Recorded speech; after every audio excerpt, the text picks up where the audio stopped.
नाज़रीन अस्सलाम वालेकुम। आप देख रहे हैं सियासत टीवी। कौमी खबरनामे में आप सबके इस्तकबाल है। मैं मोहम्मद सिद्दीक। सबसे पहले सुर्खियों पर एक नज़र डालते हैं। महाराष्ट्र में 20 नवंबर और झारखंड में 2 मरहल में 13 और 20 नवंबर को वोटिंग, 23 नवंबर को नताइज। चीफ इलेक्शन कमिश्नर की प्रेस कॉन्फ्रेंस। 48 असेंबली और 2 लोकसभा सीटों के लिए भी ज़मीनी चुनाव का ऐलान।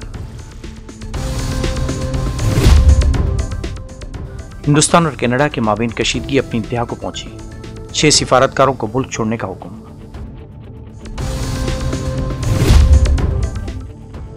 यूपी के बहराइच में हालात मुस्तशिदा। गुज़िश्ता शब भी पेश आए तशद्दुद के वाक़यात।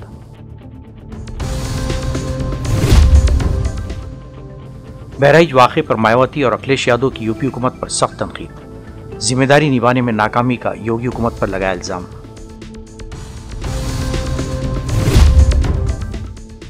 हिंदुस्तान दुनिया को जोड़ने वाला मुल्क है। इंडिया मोबाइल कांग्रेस से वज़ीर-ए-आज़म मोदी का खिताब। कहा, मवासिलात और टेक्नोलॉजी के मामले में हिंदुस्तान सबसे ज्यादा मुतारिक।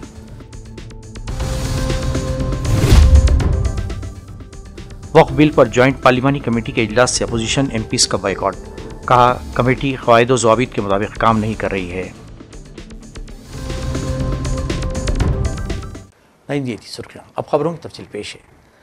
इलेक्शन कमीशन ऑफ इंडिया ने महाराष्ट्र और झारखंड के असम्बली इंतखाबात की तारीखों का ऐलान कर दिया है। दिल्ली के विज्ञान भवन में मुनाकिद प्रेस कॉन्फ्रेंस के दौरान चीफ इलेक्शन कमिश्नर ने इंतखाबात की तारीखों का ऐलान किया। महाराष्ट्र में 20 नवंबर को वोटिंग होगी, जबकि झारखंड में 2 मराइल में 13 और 20 नवंबर को वोटिंग होगी। नताइज का 23 नवंबर को ऐलान किया जाएगा।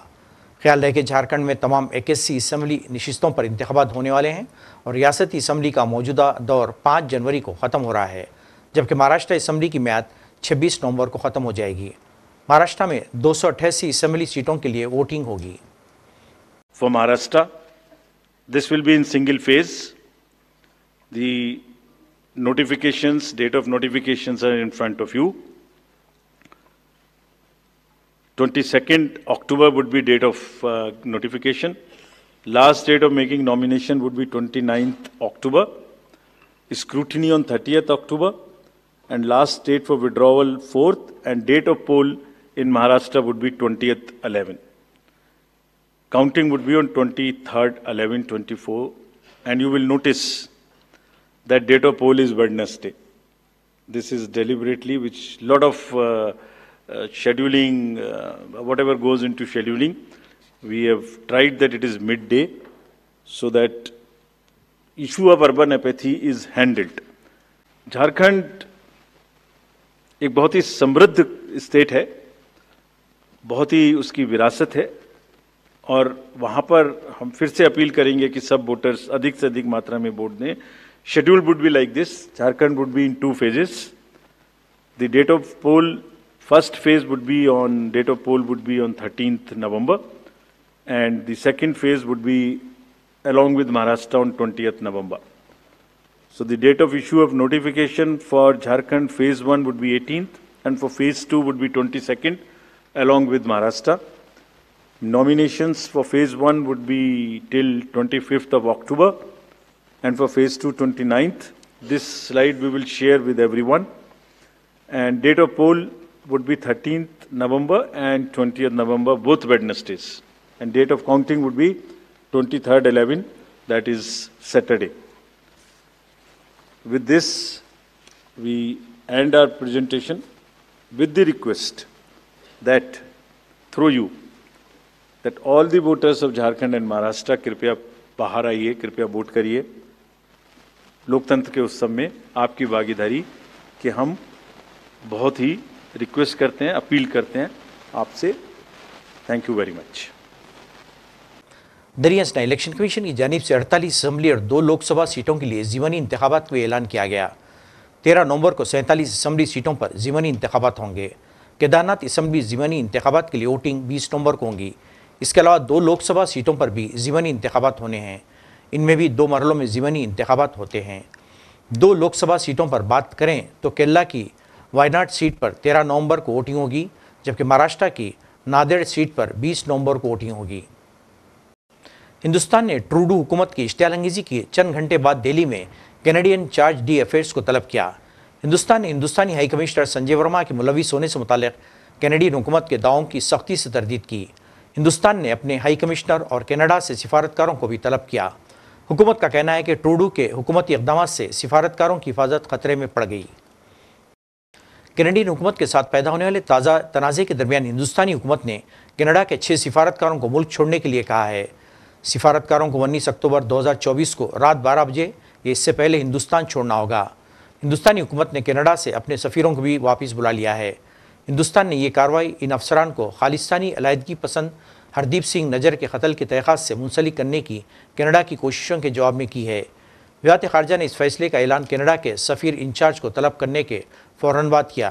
कनाडा के सफ़ीर इंचार्ज को कल शाम सेक्रेटरी ईस्ट ने तलब किया। उन्हें बताया गया है कि कनाडा में हिंदुस्तानी हाई कमिश्नर और दीगर सिफारतकारों और अहलकारों को बेबुनियाद निशाना बनाना मुकम्मल तौर पर नाकाबिल कबूल है। कनाडा के वज़ीर आज़म जस्टिस ट्रूडो ने आज ओटावा में एक प्रेस कॉन्फ्रेंस की और हिंदुस्तानी कनाडा सिफारती तनाज़े पर बात की। इन्होंने इल्ज़ाम लगाया कि हुकूमत हिंद के 6 एजेंट ऐसी सरगर्मी में मुलविस हैं जो अवामी तहफ़्फ़ुज़ के लिए ख़तरा हैं। इन्होंने कहा कि शाहिद का इश्तराक करने के लिए हिंदुस्तानी हुकाम से मुलाकात की। जस्टिन ट्रूडो ने कहा कि हुकूमत हिंद से बार बार की दरख्वास्तों के बावजूद उसने ताउन न करने का फ़ैसला किया है। As the RCMP Commissioner stated earlier, they have clear and compelling evidence that agents of the Government of India have engaged in and continue to engage in activities that pose a significant threat to public safety. This includes clandestine information gathering techniques, coercive behavior targeting South Asian Canadians, and involvement in over a dozen threatening and violent acts, including murder. This is unacceptable. While attempts have been made by the RCMP and national security officials to work with the Government of India and Indian law enforcement counterparts on this matter, they have been repeatedly refused. This is why, this weekend, Canadian officials took an extraordinary step. They met with Indian officials to share RCMP evidence which concluded 6 agents of the Government of India are persons of interest in criminal activities. And despite repeated requests to the Government of India, it has decided not to cooperate. Let me be clear. The evidence brought to light by the RCMP cannot be ignored. It leads to one conclusion. It is necessary to disrupt the criminal activities that continue to pose a threat to public safety in Canada. That is why we acted. Because we will always, first and foremost, stand for the rights of Canadians to feel safe and secure in their own country. We will never tolerate the involvement of a foreign government threatening and killing Canadian citizens on Canadian soil, a deeply unacceptable violation of Canada's sovereignty and of international law. I know the events of the past year and today's revelations have shaken many Canadians, particularly those in the Indo-Canadian and Sikh community. Many of you are angry, upset, frightened. I get that. This shouldn't happen. Canada and India have a long and storied history rooted in people-to-people ties, business and trade. But we cannot abide by what we're seeing right now. Canada fully respects the sovereignty and territorial integrity of India. We expect the Indian government to do the same for Canada. As Prime Minister, it is my responsibility to provide reassurance to those who are feeling their safety has been compromised, but most importantly, it is my responsibility to take action and to never hesitate in doing what is necessary to protect Canadians. That is precisely what we are doing today. वज़ीर-ए-आज़म मोदी ने आज कहा कि हिंदुस्तानी telecommunication और इससे जुड़ी technology के मामले में दुनिया के सबसे ज़्यादा मुतारिक ममालिक में से एक है। नई दिल्ली में इंडिया मोबाइल कांग्रेस का आगाज़ करते हुए मोदी ने कहा कि हिंदुस्तान, जहां 120 करोड़ मोबाइल फ़ोन सारिफिन हैं और 95 करोड़ इंटरनेट यूज़र्स हैं, जहां दुनिया की 40% से ज़्यादा रियल टाइम डिजिटल लेन देन होते हैं, जहां कनेक्टिविटी आखिरी सिरे तक पहुंचाने का एक मौसर ज़रिया साबित होती है। आलमी टेलीकम्युनिकेशन की हालत और मुस्तकबिल पर बहस भी आलमी बहबूद का ज़रिया बनेगी।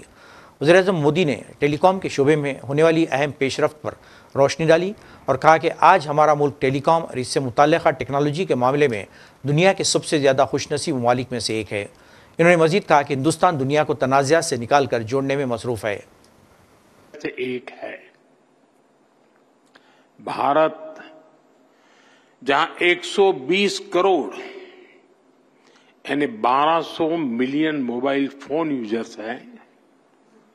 भारत जहां 95 करोड़ यानी 950 मिलियन इंटरनेट यूजर्स हैं।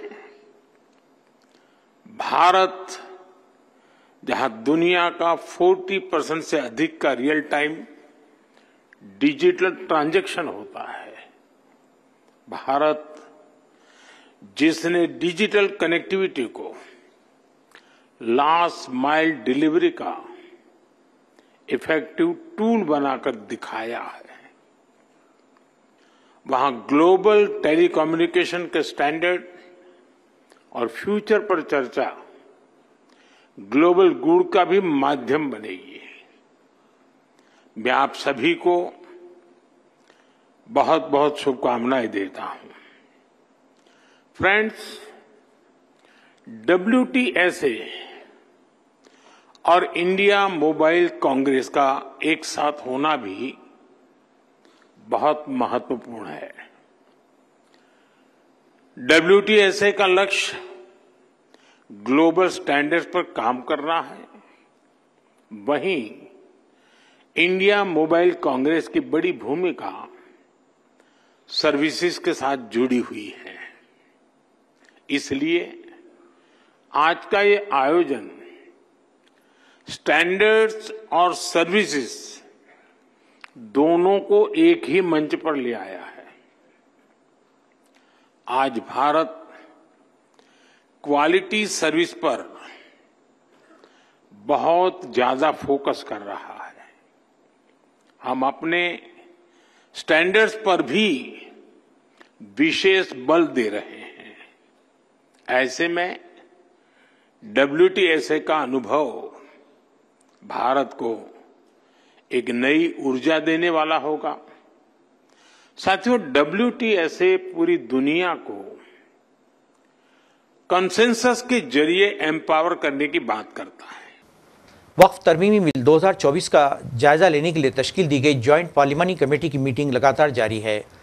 गुज़िश्ता रोज़ भी BJP रुकने पार्लियामेंट और JPC चेयरमैन जगदीप पाल की क़यादत में मीटिंग हुई, जिसमें खूब हंगामा हुआ। हंगामा इतना ज़्यादा हुआ कि इस मीटिंग का अपोजिशन जमातों के तमाम अरकान पार्लियामेंट ने बायकॉट कर दिया। अपोजिशन के अरकान पार्लियामेंट ने इल्ज़ाम आयद किया कि कमेटी क़वायद व ज़वाबित के मुताबिक काम नहीं कर रही है। रिपोर्ट्स के मुताबिक कांग्रेस के गौरव गोगोई और इमरान मसूद, DMK के राजा, शिवसेना UBT के अरविंद सावंत, ऑल इंडिया मजलिस इत्तेहादुल मुस्लिमीन के असदुद्दीन अवैसी, समाजवादी पार्टी के मुहिबुल्ला और आम आदमी पार्टी के संजय सिंह जैसे अपोजिशन अरकान पार्लियामेंट JPC मीटिंग से बाहर निकल गए और इस कार्रवाई को लेकर अपनी तशवीश का इजहार किया। उत्तर प्रदेश के बहराइच में दुर्गा मूर्ति विसर्जन के जुलूस के दौरान होने वाला तशद्दुद पीर को भी जारी रहा और शरपसंदों ने दुकानों, अस्पतालों, शोरूम समेत कई घरों को आग लगा दी, जिसके बाद इंतजामिया ने इलाके में बड़ी तादाद में पुलिस फोर्स तैनात कर दी। रिपोर्ट्स के मुताबिक इसके बावजूद शरपसंदों ने रात देर गए नकवा गांव में मजहबी मुकाम पर तोड़फोड़ की और इसे आग लगाने की भी कोशिश की। तमाम पुलिस की टीम ने मौके पर पहुंचकर सूरत पर काबू पा लिया। तोड़फोड़ और आतिशबाजी की इत्तलात मिलने पर वज़ीर आला योगी ने ADG law and order Amitabh Yash को बहराइच भेजा। बहराइच पहुंचने के बाद अमिताभ यश फौरी तौर पर मुतासरा इलाके में पहुंच गए। इस दौरान मुश्तइल हुजूम ने ADG के सामने महसी की रामपुरवा चौकी में तोड़फोड़ शुरू की, ताहम पुलिस ने हुजूम को फौरी तौर पर वहां से मुंतशिर कर दिया। बहुजन समाज पार्टी की सरवर मायावती ने बहराइच में हालिया तशद्दुद के वाक़यात पर हुकूमत को शदीद तनकीद का निशाना बनाया। मायावती ने इल्ज़ाम लगाया कि अगर हुकूमत अपनी जिम्मेदारी दुरुस्त तरीके से निभाई होती तो ये अफसोसनाक वाक़या कभी पेश न आता। इन्होंने कहा कि कानून की हुक्मरानी को बरकरार रखने में हुकूमत और इंतज़ामिया नाकाम रही है, जिसका नतीजा बहराइच में पेश आने वाले तशद्दुद की सूरत में सामने आया। अखिलेश यादव ने अपने रद्दमल में कहा, चाहे कोई भी त्यौहार हो या किसी भी मजहब का, हुकूमत की अवलीन जिम्मेदारी अमन अमान को यकीनी बनाना है। ख़ास तौर पर ऐसे मौके पर खुसूसी इंतजामात की ज़रूरत होती है अगर हुकूमत ने अपनी ये जिम्मेदारी पूरी की होती तो बहराइच का अफसोसनाक वाक़या कभी रौनुमा न होता। हुकूमत को हर हाल में लोगों की जानो माल और मज़हब की हिफाजत यकीनी बनानी चाहिए। झारखंड मुक्ति मोर्चा ने बीजेपी और इलेक्शन कमीशन पर संगीन इल्ज़ामात आयद किए हैं। जेएमएम के सीनियर रहनुमा मनोज पांडे ने दावा किया है कि बीजेपी पहले से इंतखाबात की तारीखों से बाखबर थी और इलेक्शन कमीशन हुकूमत के इशारों पर काम कर रहा है। मनोज पांडे ने एक बयान में कहा, हम हमेशा इंतखाबात के लिए तैयार रहते हैं, लेकिन आज इंतखाबात की तारीखों का ऐलान होने वाला है और बीजेपी के रहनुमाओं को इसकी इत्तला कल ही मिल गई थी। ये एक निहायत संगीन मामला है। क्या इलेक्शन कमीशन बीजेपी के इशारों पर काम कर रहा है? कल हेमंत बिस्वा शर्मा ने एक बयान में पहले ही कहा था कि इंतखाबात की तारीख का ऐलान आज होने वाला है। ये बहुत तशवीशनाक बात है कि इलेक्शन कमीशन को इस कदर बीजेपी की कठपुतली बना दिया गया है। सर जमहूरिया हिंद द्रौपदी मुर्मू ने अलजायर के सदर अब्दुल मजीद के साथ दो तरफा मुलाकात में दोनों ममालिक के दरमियान ताल्लुकात को मजबूत बनाने पर तबदले ख्याल किया। राष्ट्रपति भवन सेक्रेटरीट ने एक बयान जारी किया है जिसमें कहा गया है कि सर जमहूरिया ने अल मुरादा पैलेस का दौरा किया, जहां इन्होंने अलजायर के सदर के साथ तिजारत और सरमायाकारी के ज़रिए हिंदुस्तान और अलजायर के ताल्लुकात को मज़ीद बुलंदी तक ले जाने के तरीक़ों पर खुसूसी तवज्जो दी। मुर्मू ने अलजायर के लिए हिंदुस्तान की मुसलसल हिमायत और अफ्रीका के लिए हिंदुस्तान के अज़्म का अदा किया। सर जमहूरिया ने बाद में अलजायर इंडियन इकनॉमिक फोरम से खिताब किया, वहाँ के सरमायाकारों को हिंदुस्तान में मेक इन इंडिया के तहत सरमायाकारी की दावत दी। India, currently a $4 trillion economy, has made impressive progress in the last few years due to political stability. This has made it easy for businesses to establish and grow in India. I invite Algerian companies to join our Make in India and Make for the World initiatives. In today's uncertain global environment, India's rapid rise stands out. India, currently a $4 trillion economy, has made impressive progress in the last few years due to political stability, policy predictability, and reform-oriented economic agenda that has assured the ease of doing business. The sustained growth rate of 8%, skilled talent pool, programs such as production-linked incentive scheme, India Semiconductor Mission, and establishment of 12 smart industrial cities have opened up new opportunities. Many other reforms to boost manufacturing sector like goods and services tax are in place. This has made it easy for businesses to establish and grow in India. I invite Algerian companies to join our Make in India and Make for the World initiatives. India has achieved many accomplishments in areas such as science and technology, IT, fintech, pharma, space, startups, and renewables. We would be happy to share our experiences in these areas with our Algerian partners.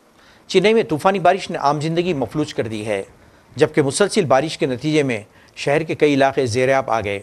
महकमे मौसमियात ने अगले 3 दिन तक चेन्नई में तूफानी बारिश की पेशकशी की है। बारिश के पेश नज़र वज़ीर आला स्टालिन ने आला सतही मीटिंग तलब करके सूरत-ए-हाल का जायज़ा लिया, जबकि स्कूल्स और कॉलेज को तातील का ऐलान कर दिया गया है। वज़ीर आला ने IT कंपनियों से कहा कि वो 18 अक्टूबर तक घर से काम को यकीनी बनाएं। नाज़रीन, आखिर में सुर्खियों पे एक और नज़र। महाराष्ट्र में 20 नवंबर और झारखंड में 2 मरहल में 13 और 20 नवंबर को वोटिंग, 23 नवंबर को नताइज। चीफ इलेक्शन कमिश्नर की प्रेस कॉन्फ्रेंस। 48 असेंबली और 2 लोकसभा सीटों के लिए भी ज़मीनी चुनाव का ऐलान। हिंदुस्तान और कनाडा के माबीन कशीदगी अपनी इंतहा को पहुंची, 6 सिफारतकारों को मुल्क छोड़ने का हुक्म।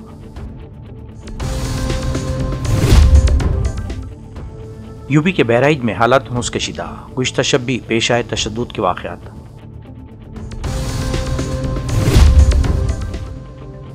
बहराइच वाक़े पर मायावती और अखिलेश यादव की यूपी हुकूमत पर सख्त तनकीद, जिम्मेदारी निभाने में नाकामी का योगी हुकूमत पर लगाया इल्ज़ाम।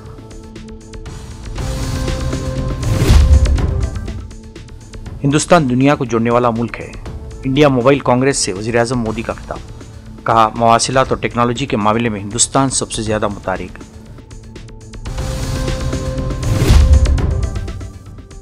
वक्फ बिल पर जॉइंट पार्लिमानी कमेटी के इजलास से अपोजिशन MPs का बाइकआउट, कहा कमेटी क़वाइद व ज़वाबित के मुताबिक काम नहीं कर रही है। नाज़रीन, इसके साथ ही कौमी खबरनामा ख़त्म होता है। मुझे और सारी सियासत की टीम को इजाज़त दें। अल्लाह हाफ़िज़।